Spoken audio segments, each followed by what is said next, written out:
Well, hello again. Welcome to Horror in Detail. Today we are going to share Wendigo encounter stories. First story. This story was shared by you/not creative Edel 1. A camping trip with a terrifying unexpected visitor. So, this isn't a story about me, but a story one of my good friends told me, when describing his recent camping trip with another of our friends. And I'll start by saying, I believe every word he says, because of the fear I saw in his eyes when he told me about this series of events, and because of something that was said to me by my father, that I'll get to at the end of this telling. Davis is the one telling me this story, and he's with Keenan. Edit. It was brought to my attention by a reader that the way I have this story worded is a bit confusing, as far as deciphering who is speaking. I was advised that maybe instead of telling the story in my point of view, with Davis telling me the story, that I should tell it as if Davis was the one talking to you readers.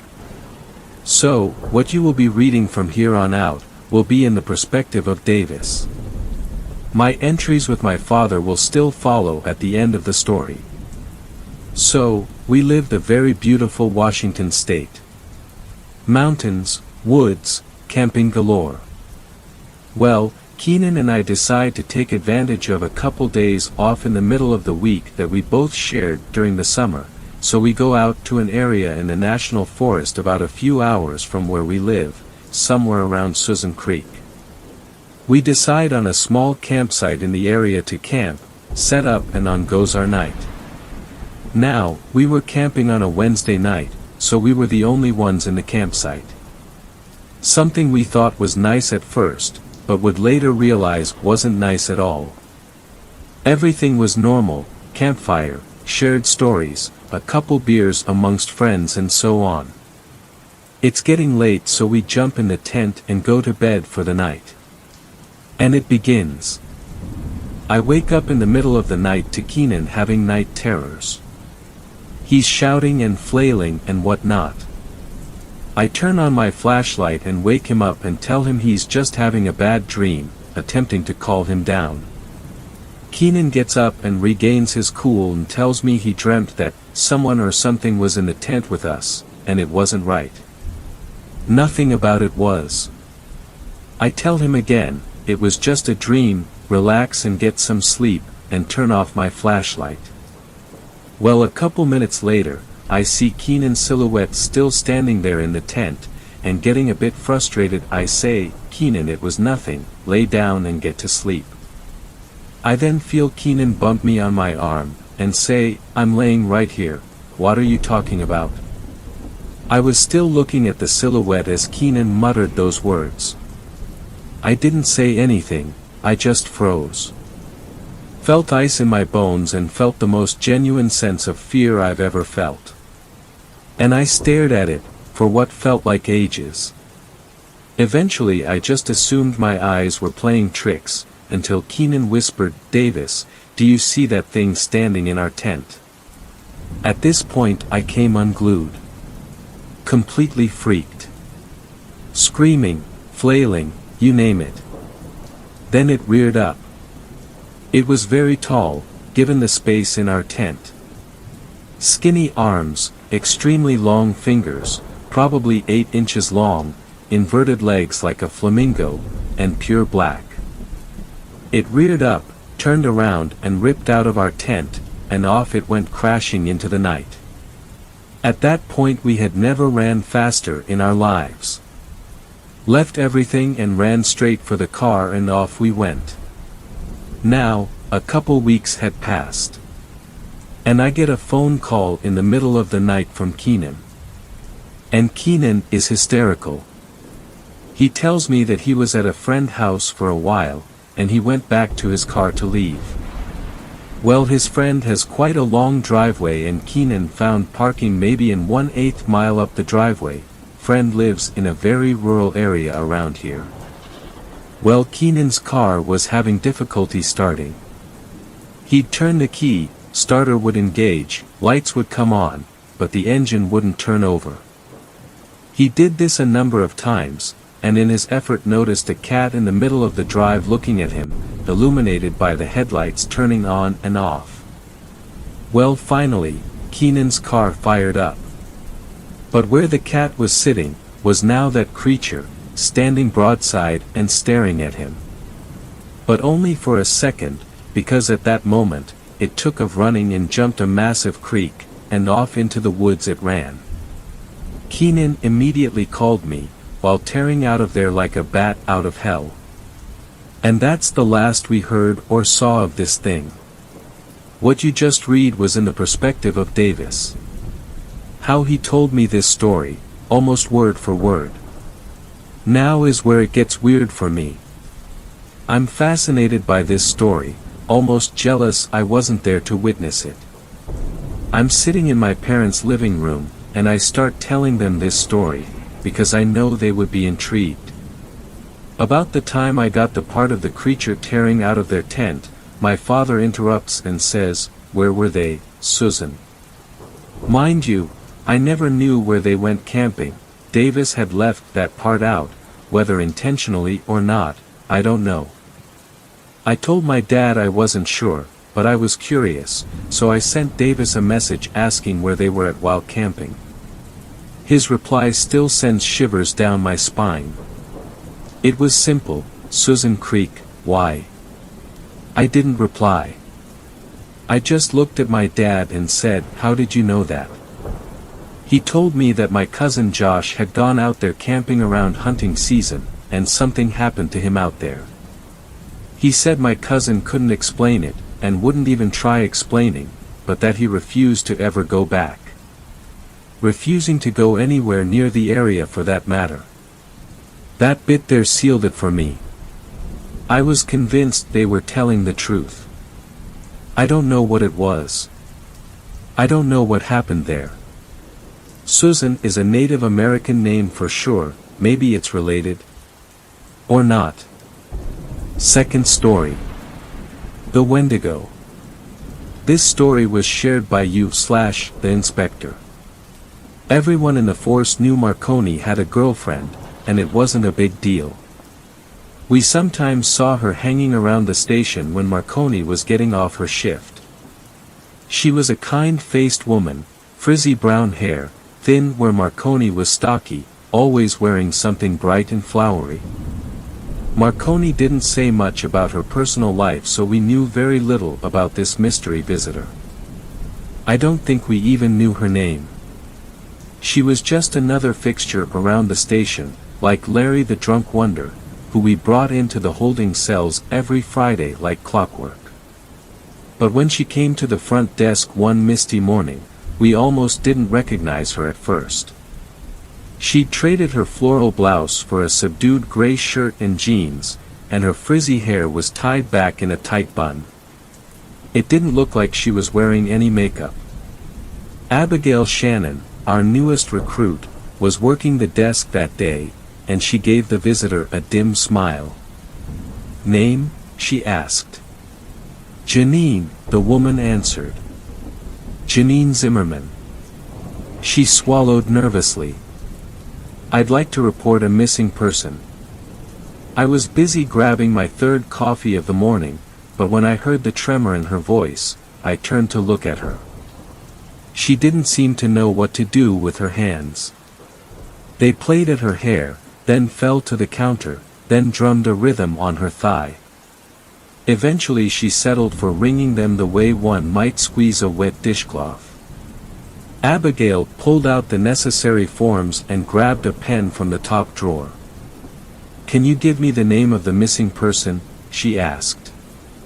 A sense of dread crept over me, and I knew, even before she opened her mouth, what name she was about to say. I placed the coffee pot back on the counter before it could slip from my sweaty hands. Her voice faint, Janine said, "Olivia Marconi." I ducked into the men's room, lit up the inspector's card with my pocket lighter, and dropped the flaming piece of plastic into the sink. By the time the fire had died down and I'd returned to the main office, the inspector was already there. He and Nico Sanchez were ushering Janine into one of the interrogation rooms down the hall. I slipped in behind them before the door could close. Sanchez offered the flustered woman a chair and sat down across from her. The inspector and I remained standing. I noticed that his cigar was smaller than usual, closer to a cigarette, really, and the smoke issuing from it was thin and wispy. I wondered what had caused the change. "Why don't you walk us through what happened?" Sanchez said in his best good cop voice. "When did you notice the sheriff was missing?"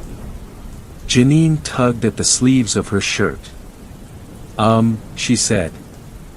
"Well, she didn't come home this weekend. We had dinner plans on Saturday, but she didn't show up and she didn't call to cancel. I thought she might have been on extended patrol or something, but I couldn't reach her cell phone to check in. I had noticed Marconi's absence but had assumed the same thing as Janine. Some patrol or stakeout had kept her away from the station for a while. Even so, the fact that she hadn't gone home at any point was enough to set off warning bells. It wasn't like Marconi to go so long without keeping in touch. Hell, I could barely get through most mornings without her grilling my ass for one thing or another." "Do you know what case she was working on?" the inspector asked quietly. Janine looked unsure, so I answered for her. "Marconi was looking into the whole thing with those missing campers. Some local teenagers went hiking in the Catamount Forest 3 weeks ago and haven't been seen since. She's been combing the area looking for any trace of those kids." Both Sanchez and the inspector turned to look at me. I probably shouldn't have spoken, but Janine's anxiety was getting to me, and Marconi's safety seemed a lot more important than sticking to procedure. Janine bit her lip and nodded. "Yes, that sounds right," she said. "I think I remember something about that."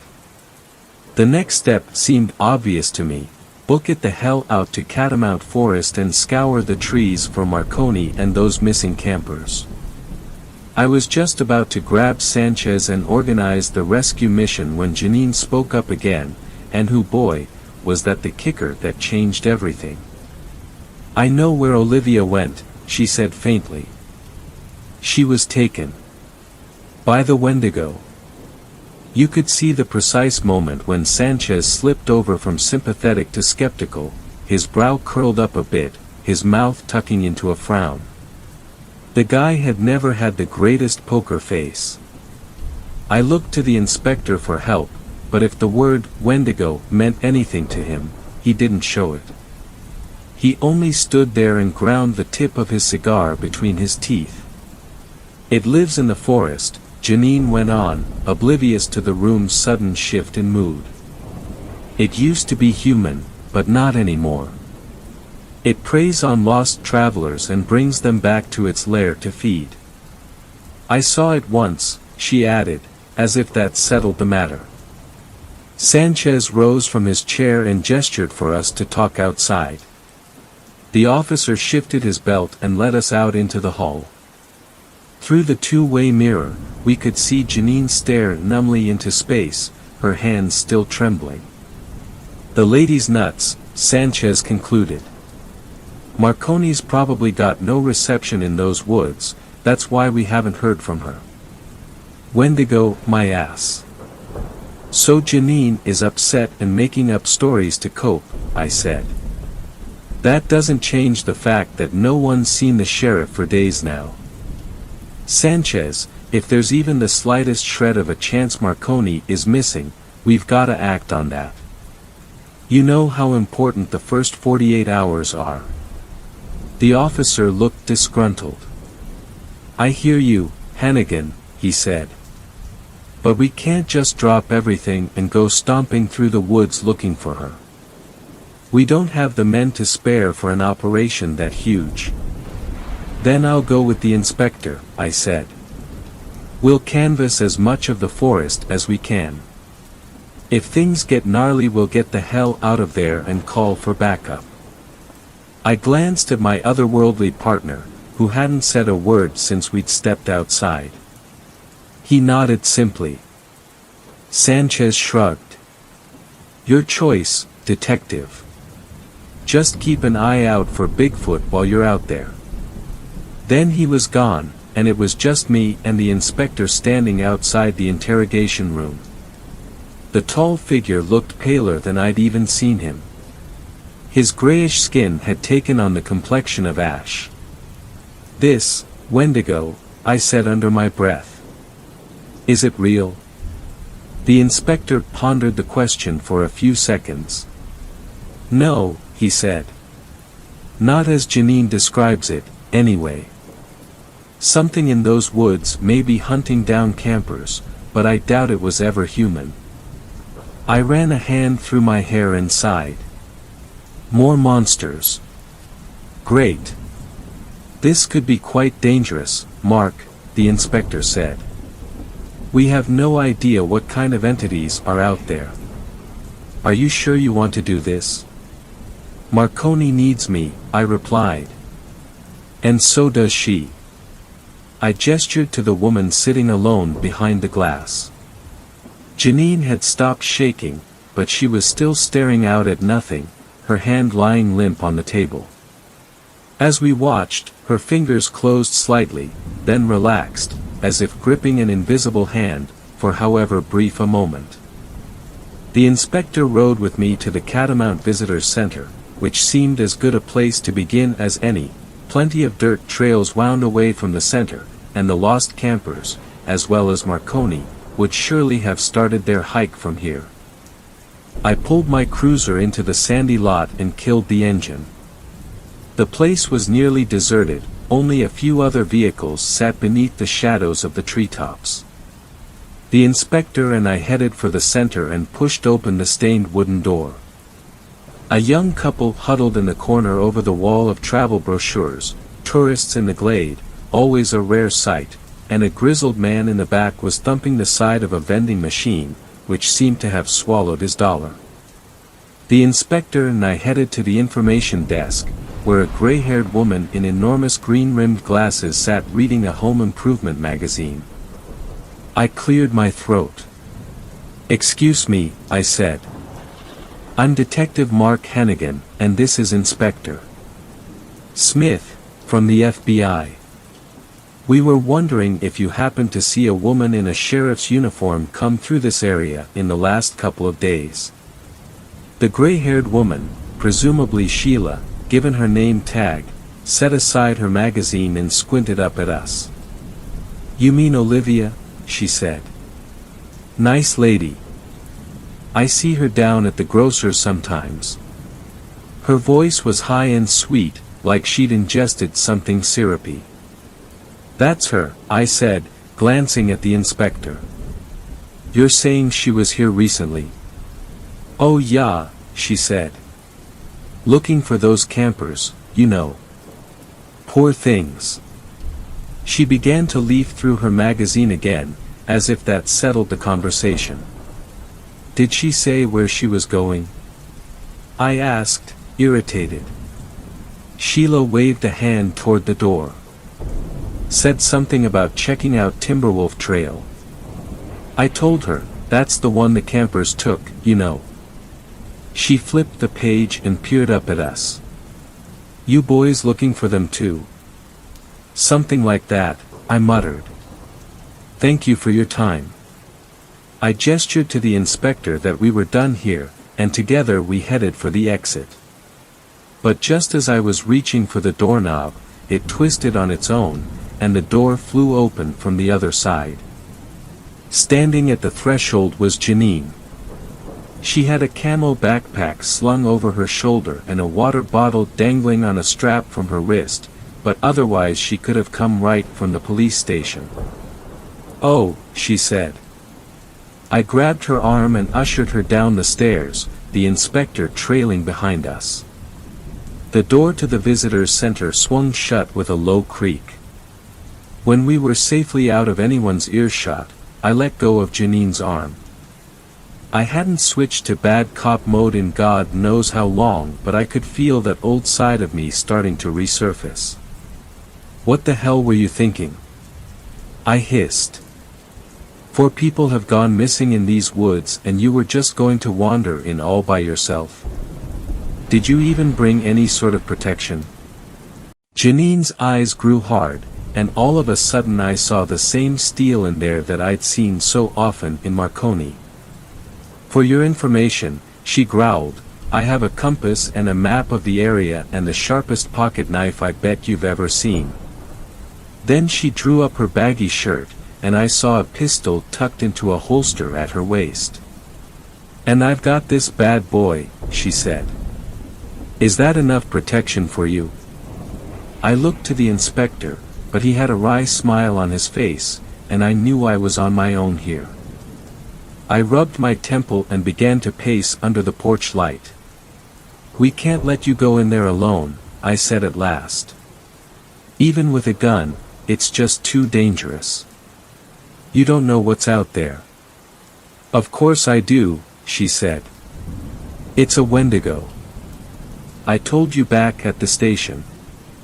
I wasn't sure why I was suddenly being so skeptical. Between the two of us, I'd probably seen more weird shit than she would in her entire lifetime, but I just couldn't bring myself to believe in Janine's mystery monster.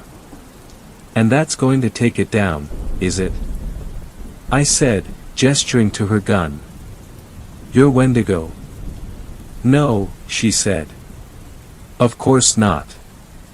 This is for bears or mountain lions. The Wendigo has its own weakness. She swung the backpack around and unzipped the top pouch. Inside was the largest pile of flares I'd ever seen. It's like Frankenstein's monster, she explained. Can't stand the sight of fire. If it gets too close, I'll light it up. Or burn the forest down, more like it, I muttered. Janine zipped up the bag and gave me a long, pensive look. I have to do this, she said. Olivia's counting on me. If someone you loved was in danger, detective, what would you do? The sympathy card. Damn. Because Janine very well knew that I'd go to the ends of the earth, and further, for my wife and my children. I'd be a dirty rotten hypocrite if I stopped her from doing the same. Fine, I said. I shook my head inside. So you're going Wendigo hunting.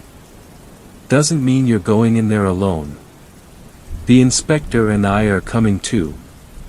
Janine looked between us, then shrugged. Couldn't hurt, I suppose. But you're going to need some supplies first. Sheila can stock you guys up before we go. How long are you expecting to be out here? The inspector asked. In the shade of the trees I couldn't see his face at all, just a blank stretch of shadow with a speck of embers at the bottom. Janine shifted her backpack over her shoulder and looked somberly at him.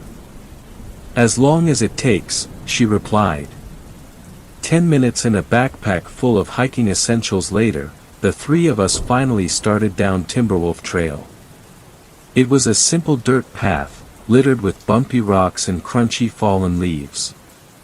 Every so often we passed a streak of yellow paint on a rock or a nearby tree. Even without the trail markers, I had a real hard time imagining the campers losing their way. Unless they were complete idiots and had wandered off to explore the woods on their own. A low, thin mist hovered over the landscape, and Janine's form looked a bit fuzzy as she stomped her way along the trail. She had taken the lead without a word, mainly because her long impatient strides kept leaving me in the dust.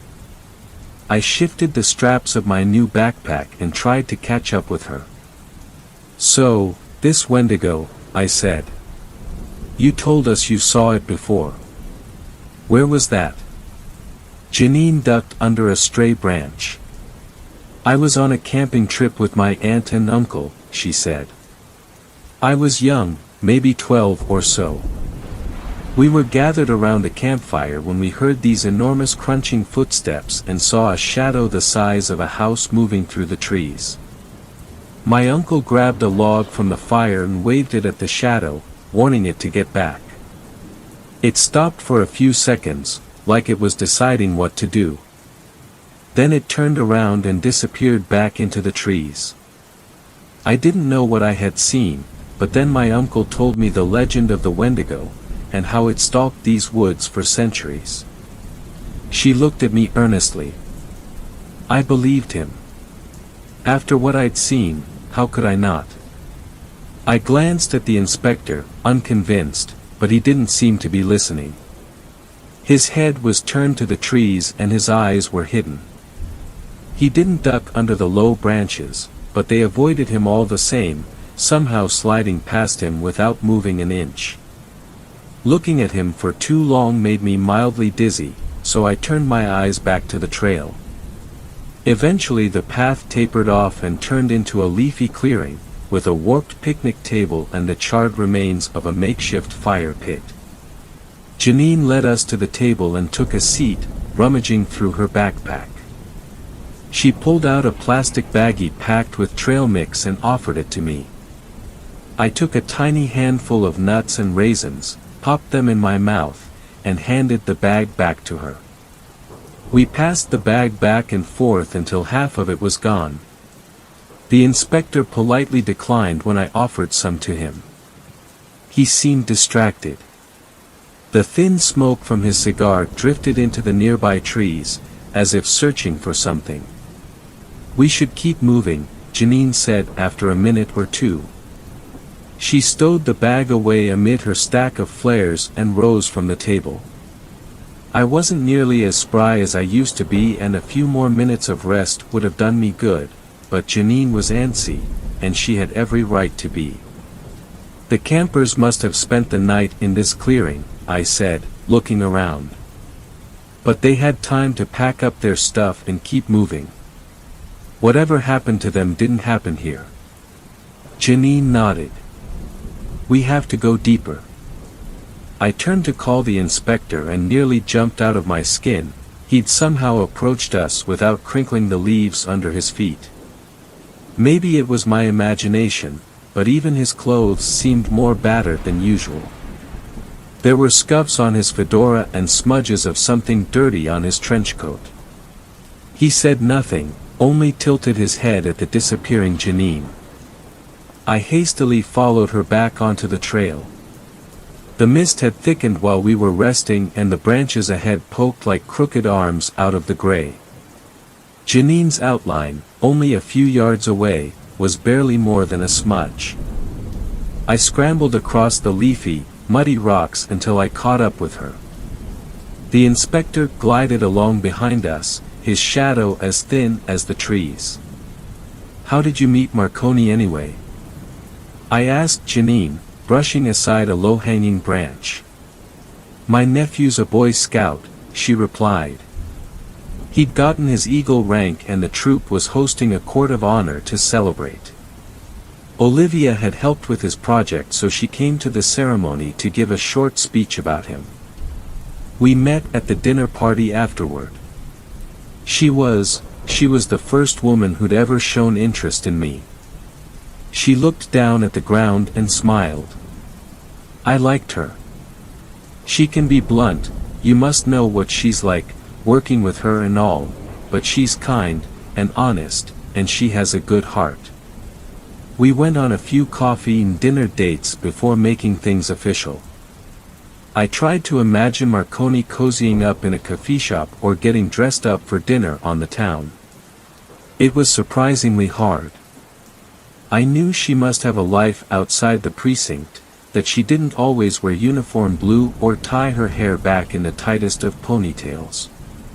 She had people who loved her, who saw more than just the badge.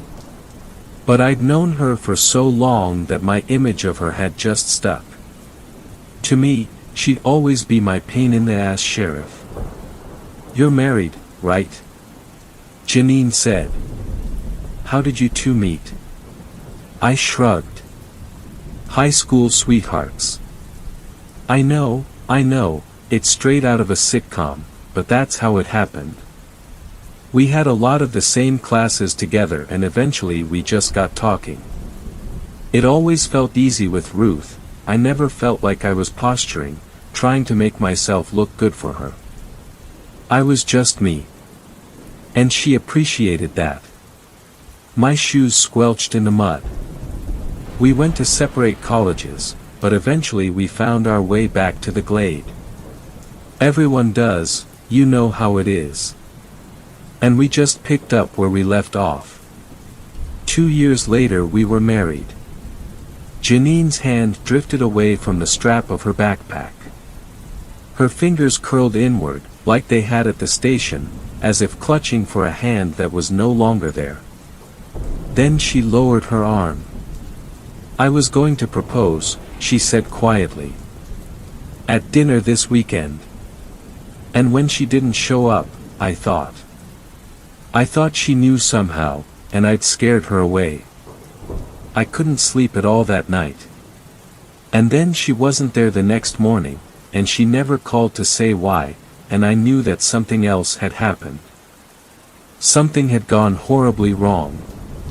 Her voice hitched. I don't even care about the proposal anymore. I just want to know she's safe. I reached out and placed a hand on her shoulder. She looked over at me, her green eyes sad and empty. We'll find her, I said. You have my word. Janine tried to smile. Her cheeks creased, then slackened. She looked down at the ground again. Then she quickened her pace, trotting through the muck, until she was back to being a vague shadow on the trail ahead. It took another 20 minutes for us to find the first real sign of a disturbance. I had just rounded a particularly tight corner on the mountain trail when the mists parted and I saw Janine standing in front of a charred, blackened tree. The trunk had been cleaved straight down the middle, causing both halves to droop to either side and leaving a small opening in the center. Sap bled from a series of long, deep gashes in the bark, what was left of it, anyway. Was it struck by lightning? I asked, catching my breath. I don't understand, Janine said. The Wendigo hates fire. Why would it burn a tree like this? Because it's not a Wendigo, the inspector said from behind us. He strode forward and ran a thin finger along the trail of drying sap. I thought for sure he was going to taste the stuff, but he simply rubbed his fingers together, leaving sticky strands between them. I've seen this before, he muttered. A long, long time ago. Long enough that I thought they'd gone extinct. They? I asked, not sure I wanted an answer. A tribe of empathic giants, the inspector said. Brutes, most of them, but they figured out how to tear open the rift long before any of us. Their way is messy, destructive, they leave scars whenever they cross between worlds. Scorch marks, poisoned rivers, acid rain. That made it easier for me to track them down. Janine was staring at the inspector in baffled silence, and hell, I didn't blame her, we'd officially taken a left turn into Crazy Town. Wendigos were one thing. This was something else. I backpedaled a bit and tried to parse through what the inspector had just said. Empathic giants. I repeated. What does that mean, exactly? What are we going up against? The inspector knelt by the tree and ran a hand along the blackened wood. They feed on emotions, he said. The time eater we faced swallowed up years, but these creatures, they swallow happiness. Fear. Depression. Hope. Each has a particular taste, and it feeds slowly, keeping its victims in stasis until it can suck them dry. Then it excretes this sap, he held up his sticky fingers, and moves on to the next world, the next food source. Something else about the inspector's story had unsettled me, but before I could pin down what it was, exactly, Janine found her voice. "This thing feeds slowly?" she asked. "So there's still a chance that Olivia might be alive?" I stared at her. The first time I'd heard the inspector spout his alien gibberish, I'd resisted it, and who wouldn't? There just wasn't room in my worldview for beings from outside time and space. It had taken cold, hard evidence for me to erase that doubt. But there was no doubt in Janine's eyes. And I knew, just as she had believed in the Wendigo, that Janine believed the inspector too. She'd believe any narrative that got Marconi home again. "There's always a chance," the inspector said cautiously. He rose back to his full 7 feet. "Keep in mind, though, that by all rights this beast should be dead. It's been lurking here longer than you can possibly fathom. Which means it must be hungry. And hungry beasts aren't known to play with their food." Janine yanked the pistol out of her holster and pointed the gun past the charred tree, into the heart of the mist. "A chance is a chance," she said quietly. "That's enough for me." Then she leaped nimbly over the crack in the wood and hurried into the fog. I shared a glance with the inspector. "Longer than you can possibly fathom?" I whispered. "How fucking old are you, man?" The inspector's eyes were hidden, but the face beneath his fedora looked grim. "Old enough to know what kind of danger we're walking into," he said. "But let's hurry. We can't let Janine get too far ahead." There was so much more I wanted to ask him, but he had a point. We'd have time to talk later. Hopefully. I drew my own pistol, and together we climbed over the splintered remains of the tree and into the underbrush. The inspector was right, whatever we were following had left a whole mess in its wake, which at least left us a clear path to follow. Trees had been torn from their roots and blasted backwards off the trail. Some of the trunks were still smoking. The dirt had a radioactive tint of green, and the leaves under our feet grew crisper and blacker with every step. There was even a hint of ozone in the air. I had felt that same crackle at the abandoned radio station a few cases ago, and my fingers tightened around my pistol at the memory. Janine stayed ahead of us, but never disappeared totally from view. I could always see her shadow climbing over rocks and brushing aside half-visible branches. The fog was getting even worse. The inspector, in all his grayness, seemed to melt into it. I couldn't tell if his cigar had stopped smoking for once or if the mist was so dense I couldn't tell the difference. "Guys?" Janine called back to us.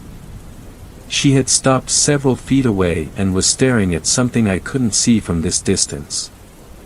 I clambered forward and peered into the fog. At first I wasn't sure what I was looking at. Then a twinkle of red flashed in front of me, and I took a startled step back. The air shimmered like waves rippling outward on a body of water. As I continued to stare, I made out vague shapes in the ripples, a single gnarled tree, a pool of brackish water, distant red mesas on a flat horizon. "It's a rip," the inspector said. "A doorway to another dimension. The entity's been here, which means, Janine, no." Without warning, she had run forward and plunged head-on into the shimmering wall of air. There was an enormous sucking sound, like water slurping down a drain, and then Janine's figure was running through that otherworldly red desert. She had made a beeline for the grimy oasis, and suddenly I saw why. There was a body slumped on the ground by the water. "Marconi?" I whispered. I started to follow her, but the inspector grabbed my arm. "Stop," he hissed. "You have no idea what's behind that rip.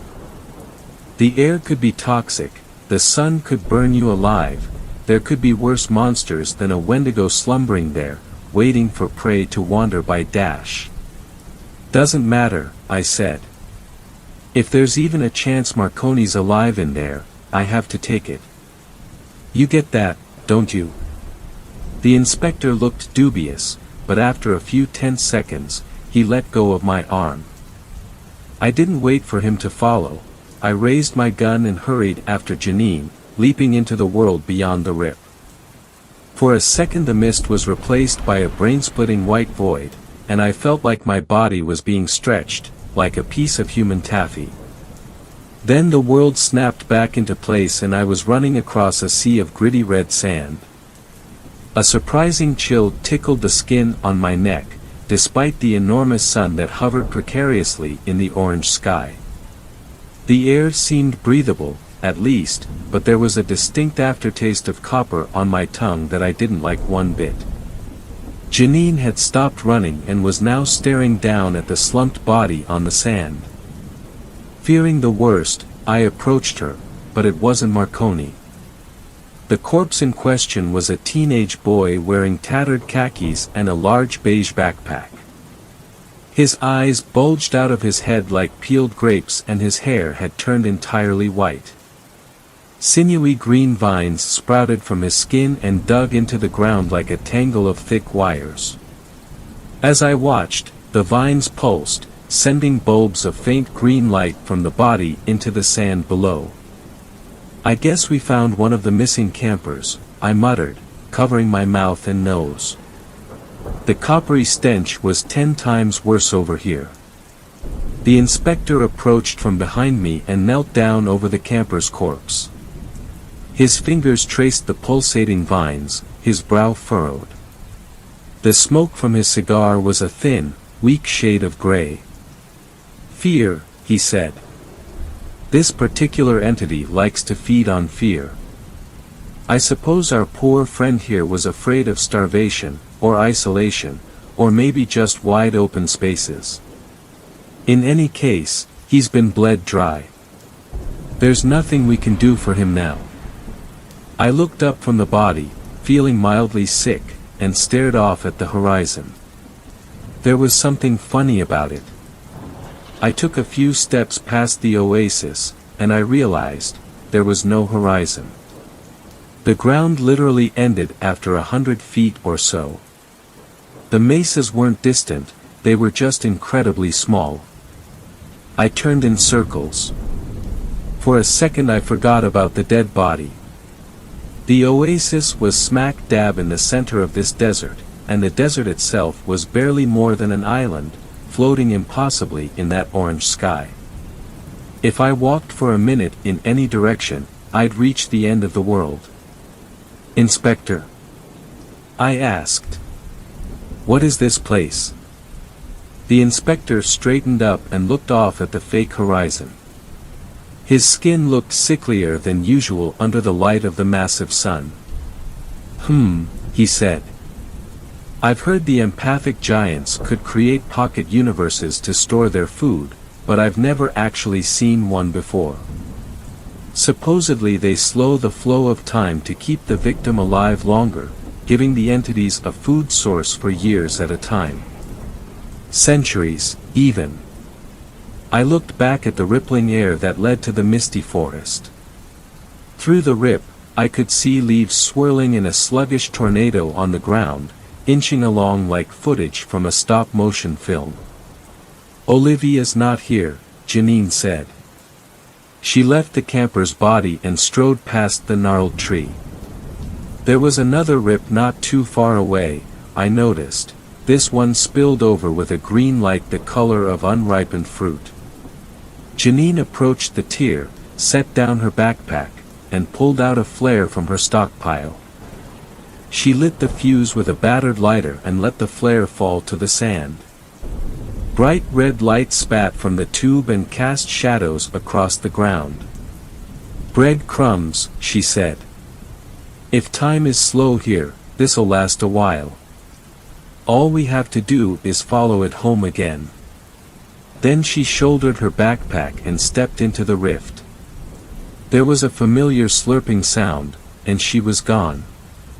I looked at the inspector. He wasn't smiling, exactly, but I could see the faintest glint of admiration in his eyes. "Come on," he said. "Before the flare burns down. We have to follow her." Together, we hurried forward, my body stretched like the world's largest elastic, and then the world snapped back into place. This time we were standing in a sparsely furnished room, its roof open to a roiling green sky. The wood in the walls stretched up until the planks came loose and floated, disjointed, in the void. Janine was already examining the next body. This one was a young woman in jeans and a denim vest, her hair a gleaming white and her dead fingers clutching at a shattered flashlight. The same pulsing vines draped over her corpse and vanished into the woodwork. "Damn it," I muttered. "We're too late." There was no point in poring over the poor girl's body, and besides, Janine had already moved on. There were no doors out of this room, but another rip floated in the air by the far wall. This one emitted a purple glow the color of decaying violets. Janine lit another flare, dropped it on the floorboards, and stepped into the portal. The inspector and I were right on her heels. And so it went. Rip after rip, world after world, we trekked through increasingly bizarre pocket dimensions. One looked like the skeleton of some vast creature with 3 spines and a jawbone the size of a small house. The portal was buried at the base of its tail. Another was turned completely upside down, so that we had to find our footing on a narrow strip of land or fall up into a starless void. Everywhere we went we found more bodies. None of which were Marconi's, thank God, but it still made my stomach turn to see those poor dead campers with their pale skin and bulging eyes. At every stop, without fail, Janine lit another flare to mark our progress. I wondered if she would ever run out of those things. At one point I looked back and saw a dizzying tunnel of flares, a string of lights flashing in scattered, slow-moving patterns. I just hoped they wouldn't go out before we found Marconi. There was no sign of the Wendigo, or the giant, or whatever the hell we were chasing here, and for a while I thought we might make it to the end of this cosmic maze without running into the damn thing at all. But then the last portal dumped us into a huge cave covered with glowing specks of lichen, and there it was, a hulking, humanoid shape slumped in the corner, so quiet and so still it might have been a statue. But I knew it was the Wendigo. The crackle of ozone in the air was so strong I could feel my nose starting to bleed. "Olivia!" Janine hissed. And there she was. Marconi was propped up against the wall of the cave, still wearing her sheriff's uniform, vines slithering from her exposed arms into the rock. From this distance I couldn't tell if she was breathing. The images of the camper corpses wouldn't leave my head, and when Janine broke into a run, I was only a few steps behind her. Our footsteps were muffled by the blanket of lichen on the cave floor, but I had no idea if the Wendigo was asleep or resting or just faking it, and I wasn't going to make a ruckus in order to find out. At one point Janine and I had to stop due to a deep chasm that opened up suddenly in front of us, leaving us only with a narrow footbridge.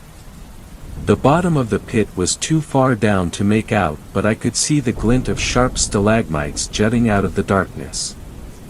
The two of us crossed the bridge as quickly as we dared, the inspector gliding along behind us on his usual silent footsteps.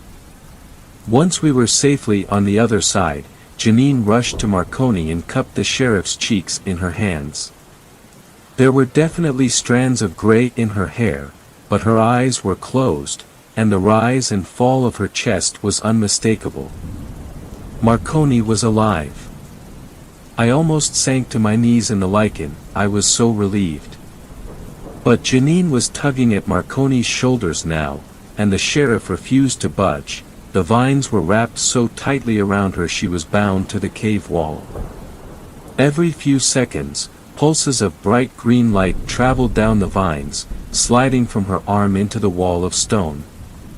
Janine tried yanking at the vines, but they were embedded deep in Marconi's skin. The pulses grew brighter, as if sensing Janine's resistance, and Marconi shifted slightly inside her tangled prison. The inspector appeared suddenly by my side. "I don't mean to rush you," he said, his voice low and oddly calm, "but we have company." I whirled around. The hulking shape in the corner had risen from its crouched position, and now a behemoth of a shadow blocked out the light from the glowing lichen. Before I'd thought of it as humanoid, but there was something wrong about it, something about the curve of its limbs and the blocky, misshapen head slumped on its broad shoulders.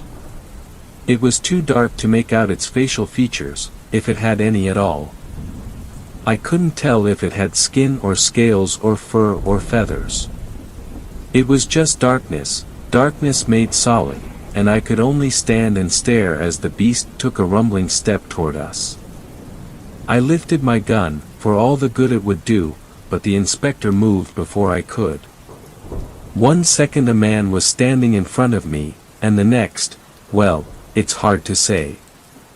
Outwardly the inspector looked the same, but I had the strange sense that he'd grown to enormous proportions, like a giant squeezed into a tiny body.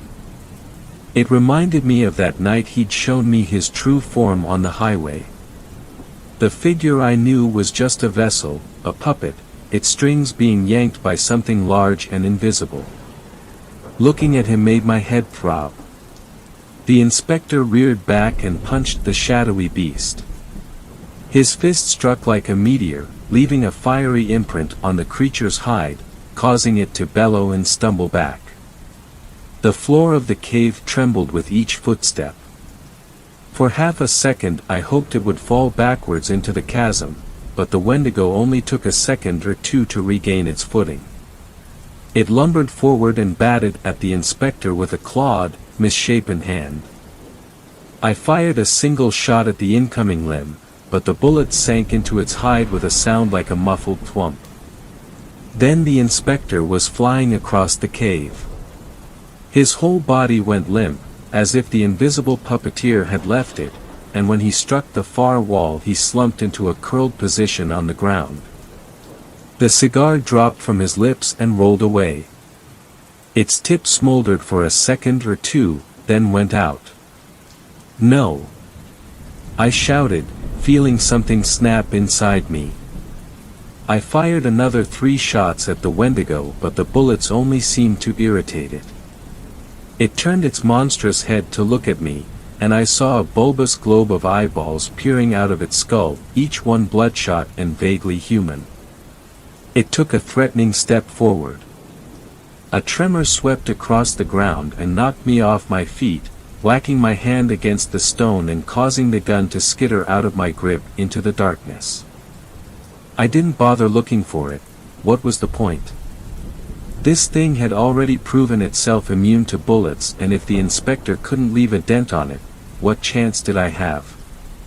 I looked to Janine, as if to apologize, but she wasn't staring at me, or even the Wendigo.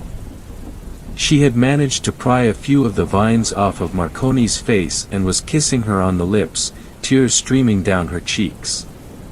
Another step, another tremor. Rocks came loose from the walls and tumbled around our feet. If one of those came down on our heads we'd be done for, Wendigo or not.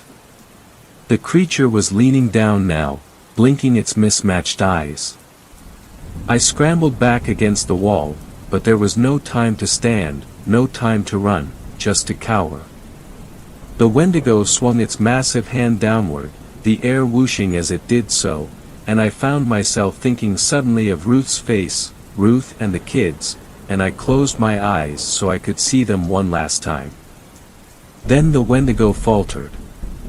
I opened my eyes. Its hand had halted, hovering, just a few feet above our heads.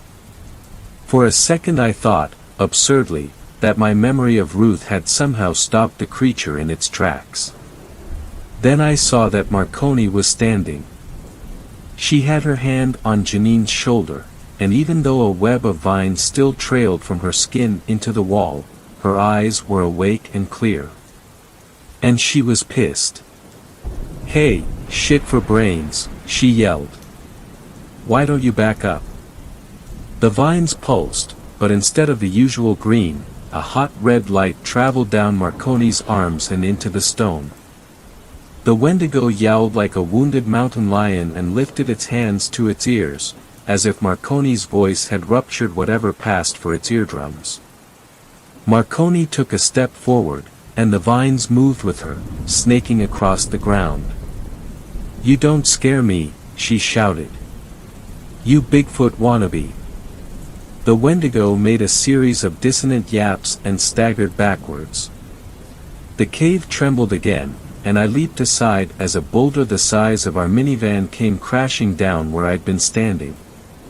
Marconi and Janine didn't seem bothered by the potential cave-in. They stood together, framed in the light of the lichen, two small figures in all that trembling vastness. "And one more thing," Marconi said. She'd lowered her voice, but it still carried through the cavern as if she'd spoken through a megaphone. "Stay away from my friends." The Wendigo took another step back, but its foot slipped on the lip of the chasm, and suddenly it was plummeting like a felled sequoia. The enormous dark shape slipped out of view. I was afraid to move. What if it came crawling out of the pit, more pissed off than ever? Then something black and gooey spurted upward, followed by the loudest and most agonizing howl of pain I'd ever heard. The walls gave one final tremble. Then the cave fell silent. Janine let out a choked laugh and flung her arms around Marconi. The vines had slipped from her skin like desiccated four tubes, shriveling into nothing on the cave floor. Marconi wrapped Janine in a tight squeeze and spun her in a circle, her hiking boots barely brushing the ground. "God damn," I breathed. "How the hell did you do that, Marconi?" The sheriff noticed me for the first time. Her hair was streaked with gray and her cheeks were gaunter than I remembered, but the smirk on her face was 100% Marconi. I hadn't realized how damn much I'd missed that smirk. "Should have known you'd be involved in this shit, Hannigan," she said. "And you? Of course you're here." I turned to see the inspector approaching us, and relief flooded through me so strong I felt a little dizzy. His body didn't seem to have taken much of a beating, but his trench coat was torn and dirty, and his fedora had been knocked askew. The cigar was back in his mouth. It was still thin though, barely more than a cigarette, and it didn't smoke at all. The tip simply glowed a low orange, I said. "I thought you were done for." The inspector's smile was faint. "Yes, well, I've been through worse," he said. "But I'm afraid we don't have time to stand around celebrating.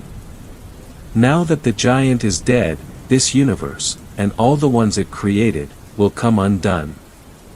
We have to go." I peered through the gloom, trying to make out the flash of Janine's flares amid all the lichen. And there it was, bright orange sparks spitting in slow motion. We had to cross the footbridge to reach it. Even as the thought crossed my mind, a rock fell from the ceiling and smashed through one of the wooden planks. That familiar trembling picked up again, and this time, I was afraid there'd be no stopping it. A loud keening sound filled the air and made my eardrums rattle. "Can you walk?" Janine asked Marconi. The sheriff took a few shaky steps and nodded. Supporting one another, the two of them moved toward the footbridge as quickly as they dared. Rocks continued to fall around them, pebbles mostly, although there were some large chunks in there too, and one glance across the skull would cut our journey short in a second. "We need to go, Mark," the inspector said in his warning voice. There was no time to search for my gun, so I hurried after the couple, arms shielded against the plummeting debris. The bridge groaned and creaked under us. It was almost as if the wood was decaying before our eyes, but we made it across in one piece, and together we lunged for the exit. The portal slurped around us, stretching us like an agonizing rubber band, before snapping us back and dumping us in an apocalyptic wasteland. 10 feet away, Janine's flare sputtered and went out. "I see the next one," she shouted. A hot wind had picked up, bellowing in our ears. The tremors of the cave had followed us here, and cracks were zigzagging across the dried soil. Janine held on to Marconi as we staggered through the wasteland toward the source of sparkling light. Portal after portal, we emerged in worlds that were falling apart. The upside-down universe had been knocked askew, so we had to cling to the ground or fall sideways into space. The rickety old house had developed a sinkhole in the floor that we had to creep around.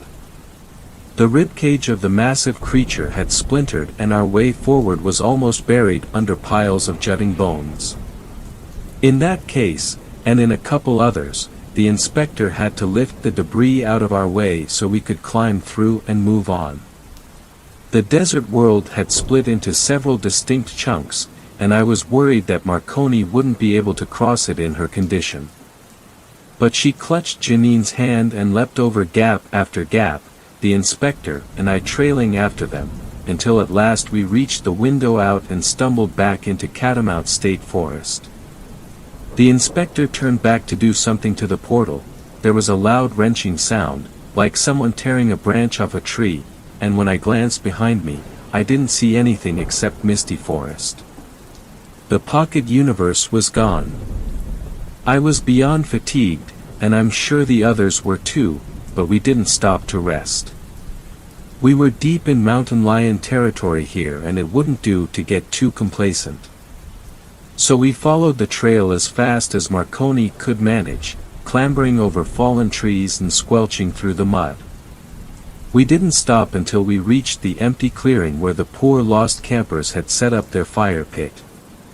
Janine and Marconi took a seat at the picnic table, but the inspector stood off at the edge of the clearing, staring out into the forest.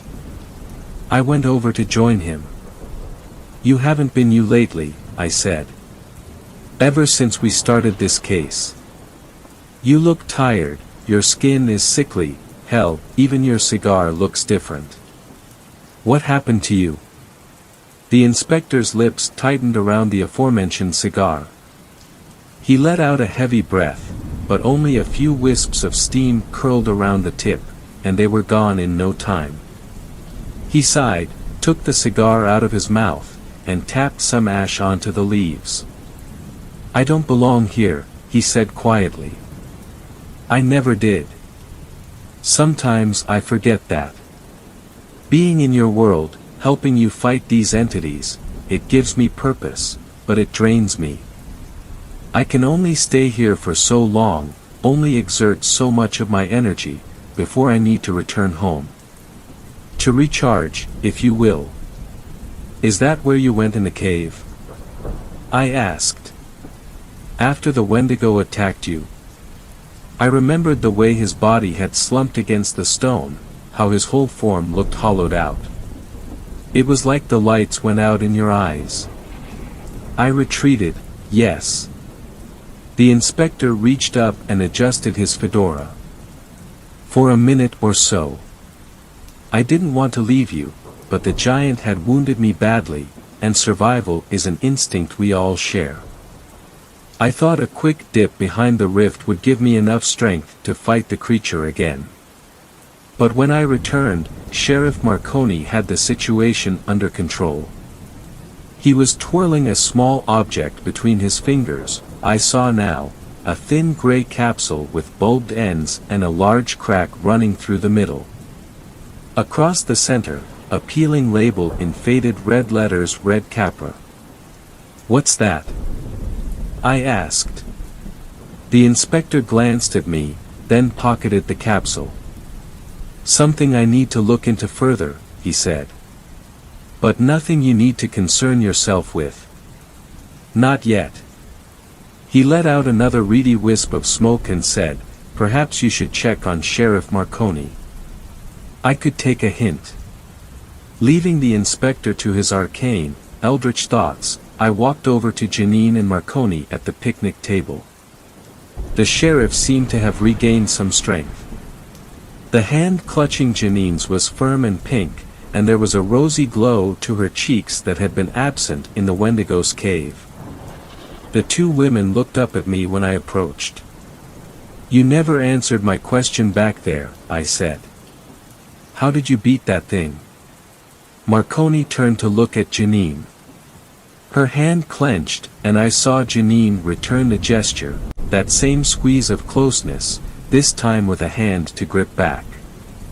"Janine told me it fed on fear," she said. "So I gave it the opposite." "Of course."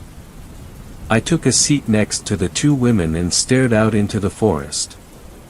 The mist was starting to clear, even as the sky was darkening, and the tree branches stretching out in front of us seemed to float in a dusky cloud. A mountain lion yowled somewhere in the distance. Fireflies drifted through the twilight. The forest was alive, and we were alive, and even though we hadn't been able to save everyone today, I felt good. "You realize I'm in this now, right, Hannigan?" Marconi said. 100%. If anything else comes after the people I love in this town, I want to help. And I want to know everything that's going on with you and that tall drink of water over there. I looked back at the inspector. In the darkening light he looked more like a statue than ever. The tip of his cigar could have been one of the floating fireflies. I thought of him tearing that cigar from his mouth and igniting the old radio tower. I thought of him wrestling with the Time Eater at the lip of Skokomish Bluffs. He was a dynamo, a source of incredible power, and it was strange to see him so dimmed. We'd been through so much, the inspector and I, but I wondered if I would ever really know the guy. "You got a couple of hours?" I said. This could take a while. And as the forest turned to night around us, I told them everything. Third story. This story was shared by you/a regretful Piercy. There were two Wendigo outside my dad's house last night. So, last night my friends and I were driving around aimlessly and ended up on the side of town near my deceased father's house. I go there from time to sit on the steps, say hi, and that I miss him, and since every year for Valentine's Day since I was a kid my dad was my Valentine, I really wanted to stop by the house and give it a hug, but I don't think I'm going back. At around 11 p.m., we stop at the top of the road and I run down the exponential function of a driveway and run up to the garage and hug the house before quickly running up the stairs to the front porch. I rest my head on the front door, telling the house and my dad that I missed being there, and that I missed him. I feel a hand on my shoulder, and I feel my entire body start shaking like I'm sobbing when only a few tears run down my face. Just as this overwhelming feeling starts to come over me and I feel lightheaded, my friend, Duke, calls me. "Alex. Get back to the car. Right now. I'll explain why when you get here." Without hesitation, I sprint up the icy driveway without stopping, thank God without slipping and falling. When I get to the car we take off doing 50, down the road. I'm still crying and can barely breathe and my best friend Riley kept asking me if I'm okay and if I need anything. When I'm able to pull myself together I ask what made them call me back to the car. Duke doesn't say anything for a few minutes and keeps driving while I keep pestering him about what he saw that made him call me. When we get to a stop sign he grips the wheel tighter and says he saw a head poking out behind my dad's house, a little bit taller than the garage doors. After a minute of silence, I asked him what it looked like, a big Wendigo. Duke said it popped its head out around the side of the house 2 times, and by the time I was sprinting down the stairs Riley saw another head come out behind the neighbor's house. Initially, she had thought was a dog head but soon realized the head was too massive to be a dog's. We take off down the road and all go and crash at my house after getting some McDonald's, with Duke checking the windows until we had fallen asleep. I think he may have spotted another one outside my house. My dog was flipping out all night and trying to get to all the doors in my house at once, and I didn't fall asleep until the sun came up. I don't know what happened. I don't know why my whole body was shaking and why I felt I was going to pass out, but I think my dad protected me. And I know I'm not going back to that house. Fourth story. This story was shared. Wendigo encounter. This is a repost. I had to fix some spacing errors. I am not sure if this is the right place to post this, but I am scared shitless. After hearing stories and looking stuff up online, I'm fairly sure it was a Wendigo. Me, my son and girlfriend were attacked by something. We were camping up in the northernmost area of Washington. My girlfriend is incredibly superstitious, so she insisted we brought weapons. So I had my combat knife and a 12-gauge shotgun, and she brought a .22 rifle alongside a newly sharpened machete. Our son was just 3 years old at the time. She and I were set on edge from a park ranger, who seemed very tense and uneasy, who stopped us and instead of confiscating our weapons told us to be careful and stay safe, then sent us along our way to the camp. When we got there, we were informed that several visitors had spoken about some unnatural noises and a pale creature that would mimic voices and sounds of people who weren't talking or seeming to be distracted. I laughed and put the idea out my mind, thinking to myself, there's no way. They're fucking with us. But I knew better. So we then reached the area we were going to set up camp. We immediately got a fire ready to light and set up our tent and bags. I fed my son as my girlfriend ate a snack. We decided to get a lay of the area, so me and my girlfriend hiked around for about an hour or so. I had one of those baby carrying backpacks and my son started to get real heavy. Everything seemed normal until I saw something down the almost path we were on. We walked closer to investigate and saw drag marks. It looked as if someone had killed a buck. There was a whole outline in the dirt with a small dried pool of blood, as if someone grabbed it from the antlers and pulled. That wouldn't be possible for any man to do. The buck, or whatever it was, would have been way too big for that. Shaken, we rushed back to base camp and restarted the fire and hurried back into our tent. Too afraid to leave since it was dusk by now, we stayed inside the tent and my girlfriend put our son to bed. Eventually, probably from the exhaustion of fright, we fell asleep. What must have been hours later, I awoke to a faint rasping sound that sounded like a child crying. I gazed outside in confusion and saw the outline of a creature that seemed to be a buck, standing over something. It seemed to be about 20 feet away.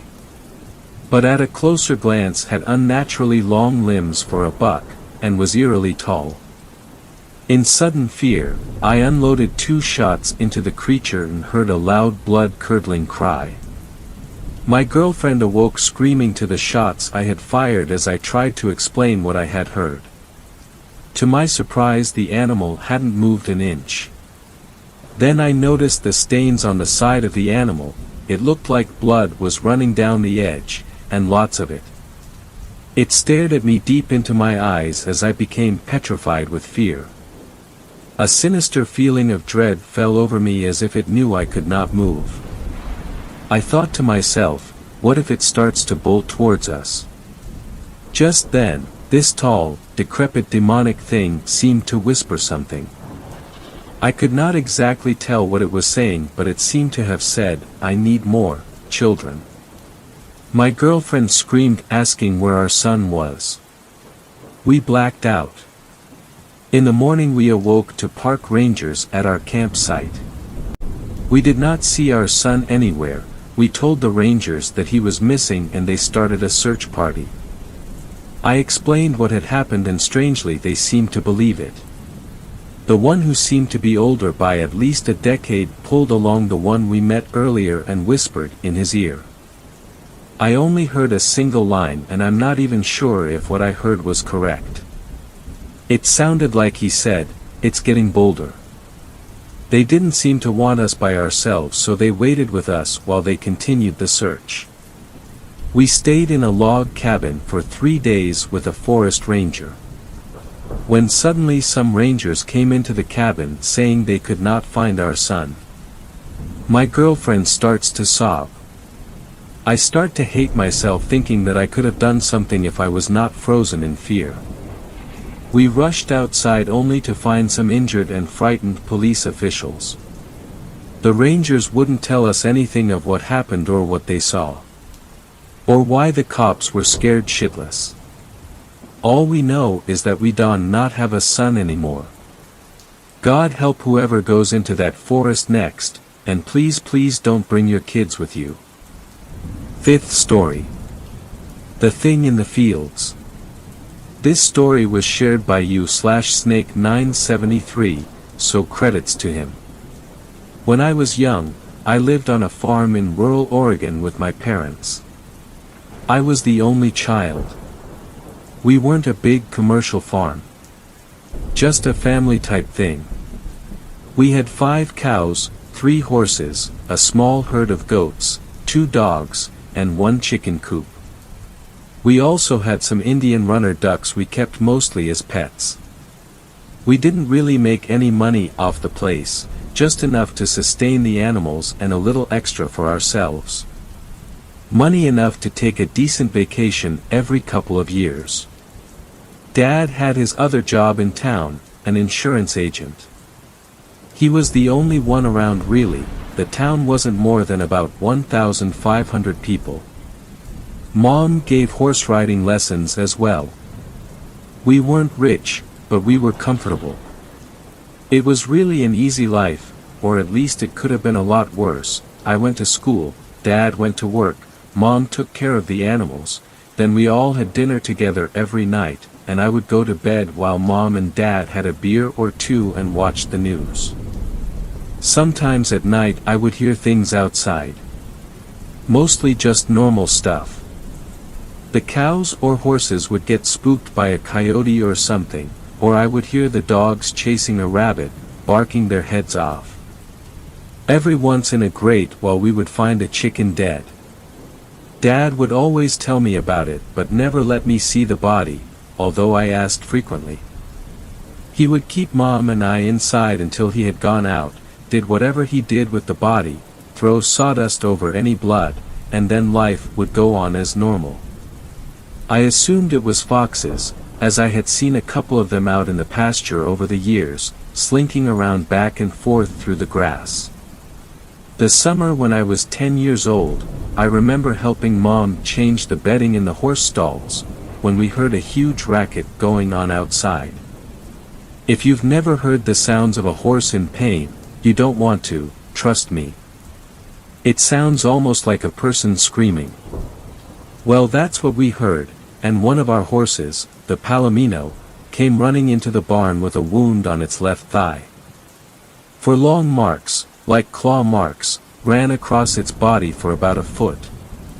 It had blood running down its leg, and was limping. I was so scared by the sight of that much blood that Mom locked the horse in a stall and made me go inside with one of the dogs. She told me to lock the door and stay inside until she came in to get me. I did. Eventually Mom came inside and told me that the horse had hurt itself on the barbed wire that ran the perimeter of the pasture. We owned more land beyond that, but it was mostly forested. I guess I believed her at the time, but at dinner that night I noticed Dad was being particularly quiet and Mom was talking a lot more than she normally did. She was being really animated, and I noticed that Dad had gotten his rifle out and set it by the back door. Usually he only did that when the coyotes had been acting up. That night I went to bed as normal, but I had trouble falling asleep. I turned on my desk lamp and decided to read comic books until I got tired.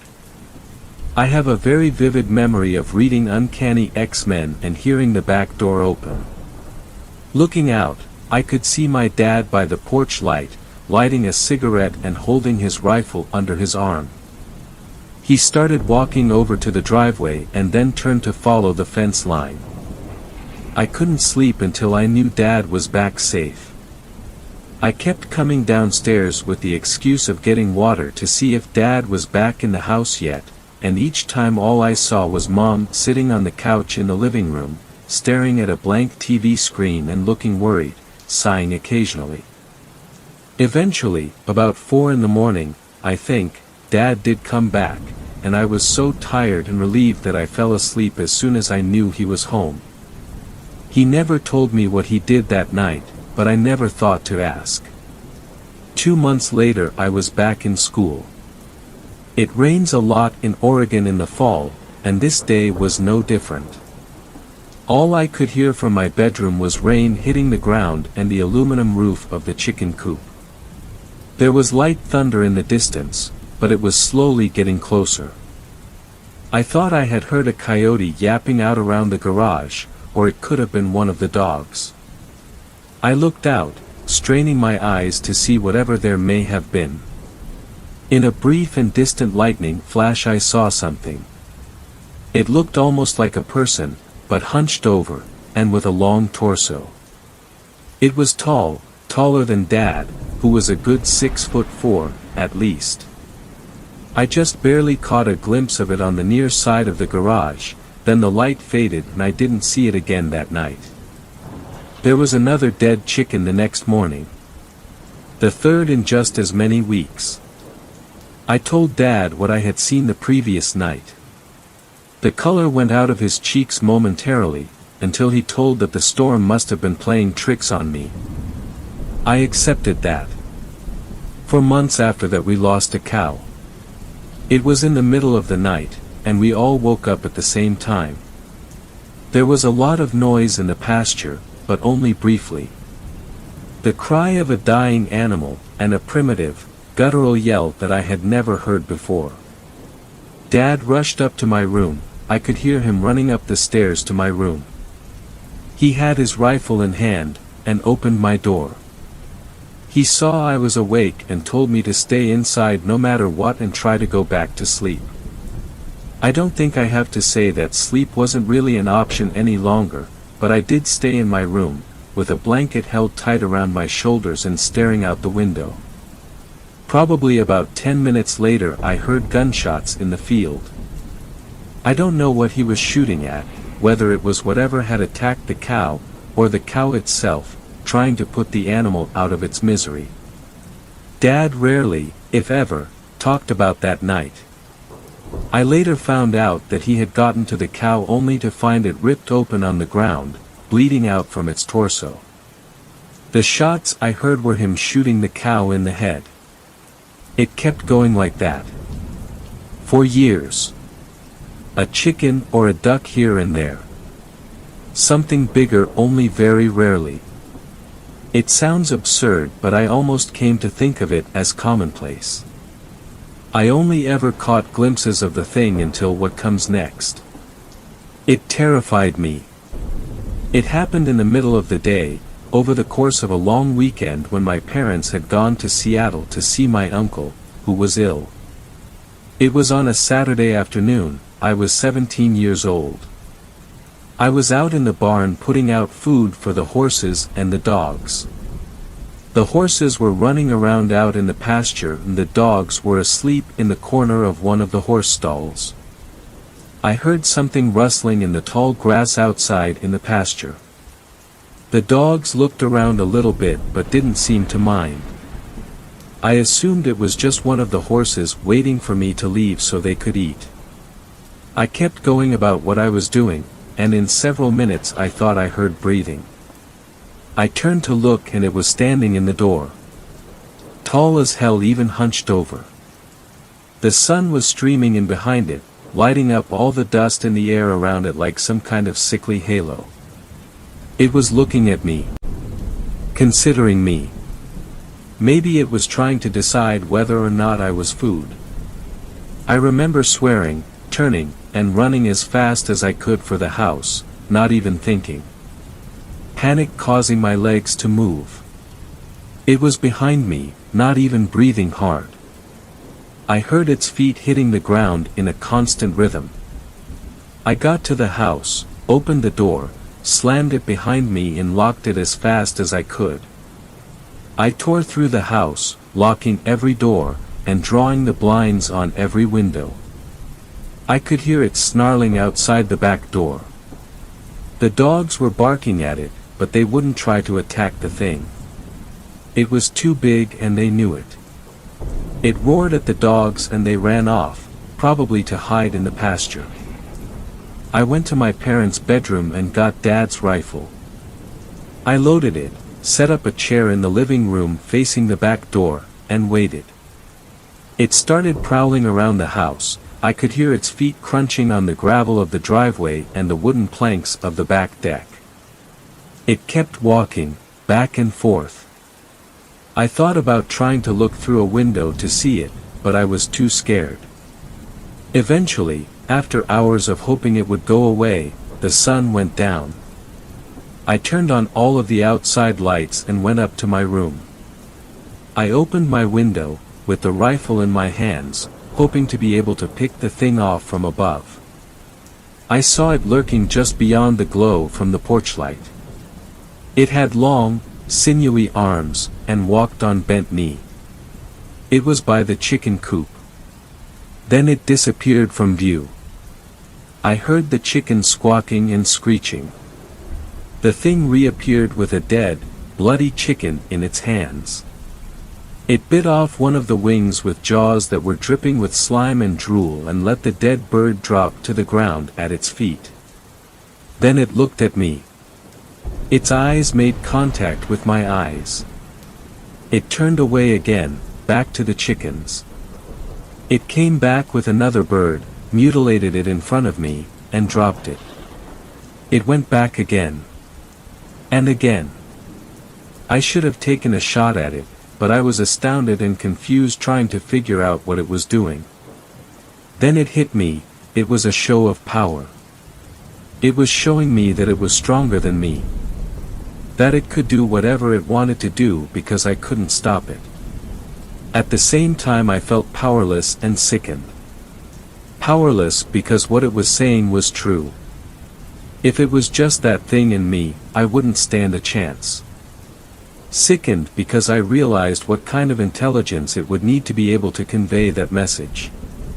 The thought shook me out of my stupor and I remembered the rifle at my side. It was heading back to the chickens, and I decided that when it came back I would take my shot. It strode back to the porch. Almost arrogant, walking on bended knee with those arms so long that the chicken was nearly dragging on the ground. I raised the rifle up to my eye, and tried to steady myself. My heart was beating so hard I could see the rifle shaking ever so slightly in rhythm with each heartbeat I could hear pounding in my own ears. It raised the body to its mouth and just as it was about to put the chicken's head inside, I squeezed the trigger. The crack of the gun echoed in the now shattered quiet of the nighttime standoff and I heard it howl. A painful, loud, startled howl. I had hit it on the outside of the shoulder. It ran off into the night. I never saw it again. It was still out there, though. It still killed chickens, and other things. More often than before. I'm writing all of this now because my parents died 3 weeks ago. They were killed in a collision with a drunk driver. He survived. They left me the farm, and I intend to live here with my own family. I'm 32 now, and I work for an Oregon Fish and Game office in Salem. I'm married to a wonderful woman named Stephanie. We have one son, Zachary, who is 4 years old. We are expecting a daughter in 4 months. I've come to the farmhouse alone today. I told Steph that I just wanted some time alone in my parents' house. to deal with some emotions. She was very understanding. I've come back to claim what is rightfully mine. I have Dad's rifle next to me on the table and it is almost dusk. I've also brought several portable halogen lights to set up around the house, and my own shotgun. I'm borrowing a handgun from Joe, a guy at Fish and Game who I work with. When I am done typing this account of my memories, I will print it out, and leave it on the dining room table, along with my wedding ring and my key to the safe deposit box where my will is kept. Everything is loaded and ready. Hopefully I will return here to collect these things and nobody will ever know I wrote this. Steph, in the event that you are the unfortunate soul to find this, which I'm terrified to think seems a likely outcome, the thought of you having to go on alone hurts me more than anything in this world ever can. Know that I love you more than anything and I hope you understand that I am doing this to keep you safe. Zachary, I love you and can only hope you grow up to be a good, kind-hearted, and strong man like your grandfather was. To my unborn daughter, if I don't live long enough to meet you, it will be the single greatest regret of my life. Tell the police, tell Fish and Game, call Joe, he's one of the few people who knows about this. Make this situation known. Eventually someone will kill it, even if it isn't me. Goodbye for now. Thanks a lot for watching the video till the end. Subscribe to our channel Horror in Detail. Drop your opinions/suggestions in the comments section, and like the video as it helps with the YouTube algorithm.